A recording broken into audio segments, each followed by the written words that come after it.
बाद भारतीय नारी की स्थिति में क्रांतिकारी बदलाव आया।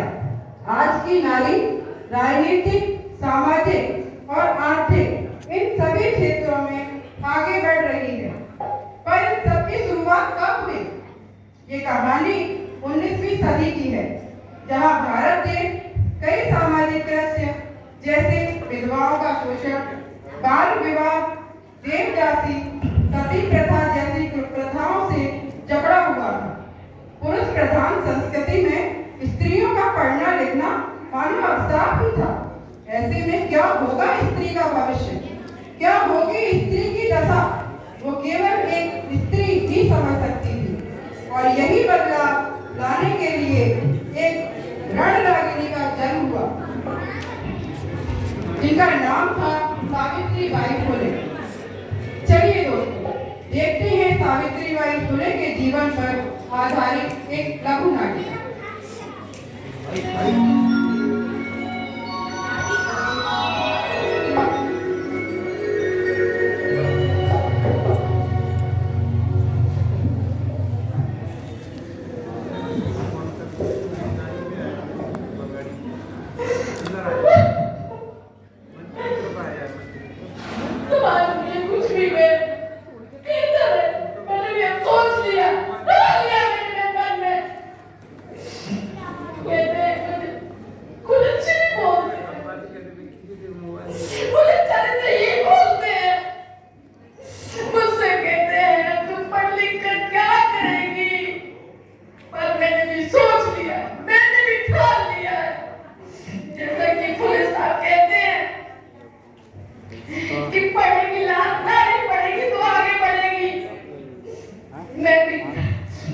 हमने प्रतिज्ञा कर ली है।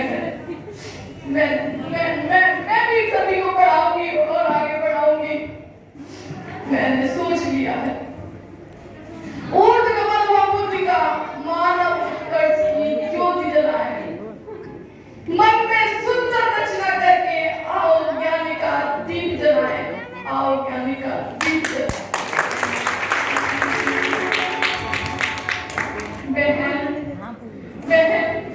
अपनी बच्ची को मेरे साथ पढ़ने भेजो। मैंने जबरदस्ती इसको ले आई पढ़ाने के लिए, घर वाले आने नहीं देते तो भी लेके आई। अरे चलिए आइए बेटा, मेरे साथ आओ, अब मैं तुम्हें पढ़ाऊंगी। ऐसा क्या कर लोगी तुम पढ़ाकर? लक्ष्मी कहेंगी बड़ी आई पढ़ाने वाली। अरे लड़कियों को बिगाड़ रही है। तुम्हें पता है ना हमारे समाज में लड़कियां घर से बाहर नहीं निकलती, उसके बाद भी तुम लड़कियों को बिगाड़ रहे हो। छोड़ो उसे, छोड़ो, कोई जरूरत नहीं है, नहीं पढ़ेंगी हमारी बच्चियां। मुझे मालूम है मुझे कितनी भी मुश्किल का सामना करना पड़े, पर मैं सत्य हार नहीं सकता। ये जो शिक्षा है, ये इसी से नारी आगे बढ़ेगी।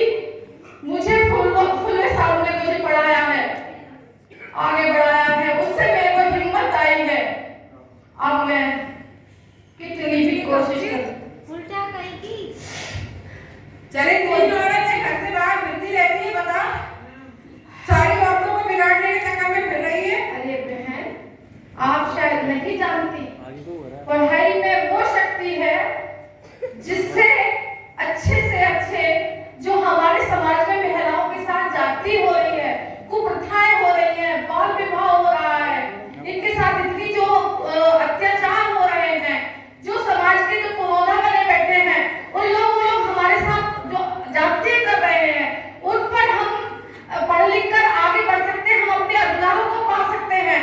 इसलिए बहन प्लीज अपनी बेटी को अपने मेरे साथ पढ़ने भेजो। आप समझ नहीं रहे बहन, जब आप पढ़ने भेजोगे तब उस पढ़ाई का महत्व समझोगे, तभी आगे बढ़ोगे। मैं भी तो बहन आप इतना संघर्ष कर रही हो, सब लोग इतनी गाली गलौज करते हैं, कीचड़ फेंकते हैं, गंदगी फेंकते हैं, कोई बात नहीं। हमें अपने बच्चों के साथ ऐसा नहीं करवाना। अरे नहीं होगा बहन, आप परेशान मत हो। अरे कोई बात बहन, आप तो मेरी बात को मानो, आप अपनी बच्चियों को भेजो। अरे बच्चियों को साथ में मेरे भेजोगे। अरे बहन, मैं आपके हाथ जोड़ती हूँ बहन, पढ़ने भेजिए बहन, पढ़ने भेजिए। अरे काका,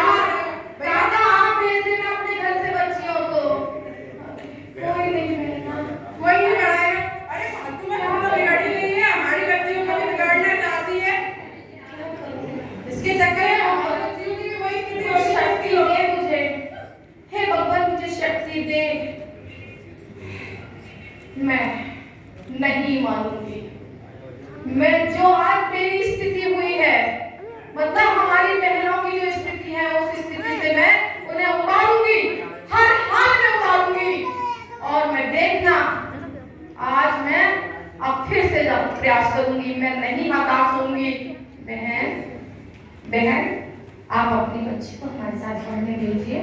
और आपको पता है, आपको लगता है आपकी बच्ची अगर अकेली है तो बगल वाली जो प्रिया है वो भी जाएगी, उसके साथ आप बैठ लीजिए। और आप चाहो तो आप भी चलिए साथ मेरे। आप अपनी बच्ची को भेजेंगे मुझे? अरे वाह, बहुत अच्छे। आइए बेटा, बैठिए बेटा। बहन आप अपनी बच्ची को मेरे साथ भेजो, पढ़ने भेजो। बहुत आप पढ़ाई का जब महत्व जब पढ़ेगी तब आपको समझ आएगा पढ़ाई का क्या महत्व होता है।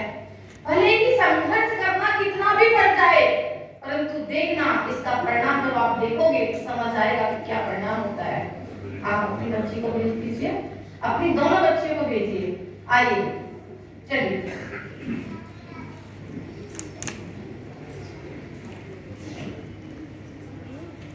बहन मैं आपके चरण वंदन करती हूँ। बहन अपनी बच्ची को भेजिए। आप चाहें तो आप भी चल सकते हैं। आप अपनी बच्ची को भेजेंगे तब समझ आएगा कि पढ़ाई क्या होता है। डर लगता है बहन, पता नहीं समाज क्या आपके साथ जो स्थिति करता है, हमें भी बहुत डर लगता है। अरे बहन ये बात सही है, लोग परेशान जरूर करेंगे, परंतु जो शिक्षा के पथ पर चला, जो सत्य के पथ पर चलेगा वो कभी हारेगा नहीं। ये मेरी इच्छा है। निश्चित रूप से आप चाहिए आपकी बच्ची और हम आप भी चलिए मेरे साथ।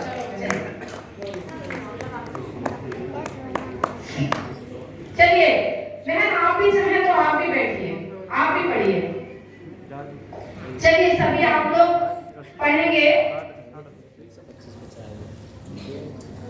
छोटे आ से अनार, बड़े आ से आम, छोटी ई से इमली, बड़ी ई से ईख।